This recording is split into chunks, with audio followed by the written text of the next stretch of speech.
ഞാനുള്ളത് അൽഡി വെയർഹൗസിലാണ്. സാധനം ഇറക്കാൻ വന്നതാണ്. നല്ല തണുപ്പാകത്ത്, പുറത്ത് ചൂടാണ്, തണുപ്പാകത്താണ്. ഫ്രിഡ്ജ് വലിയ റൂം അല്ല. ഫുൾ സാധനം ഇറക്കി കഴിഞ്ഞു. ഇത്രയും സാധനം ഞാൻ ലോഡിൽ നിന്ന് ഇറക്കിയതാണ്. നമ്മളങ്ങനെ പാലറ്റ് ലൈനായിട്ട് വെച്ച് കൊടുക്കണം. അല്ല ഫുള്ള് ചിക്കനാണ്. റെക്കോർഡ് ചെയ്യാൻ പാടില്ല. നല്ല ട്രക്ക് അല്ല, കാലിയായി. ആ സാധനം കൂടെ ഇറക്കുക. പമ്പ് ട്രക്ക് അല്ല, നമ്മൾ ട്രക്കിലോട്ടേക്ക് റാമ്പ് കുത്തിരിക്കുക. റാമ്പ് എന്താക്കും, റാമ്പ് ബാക്ക് ചെയ്താൽ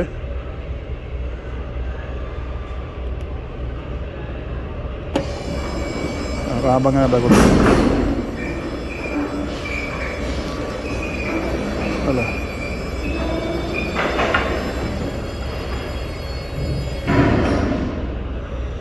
റാമ്പ് താഴെ പോകും. ഇപ്പോൾ ട്രക്കായാലും കണക്ഷൻ ഇല്ല അല്ല, സിസ്റ്റംസ് ഓക്കെ.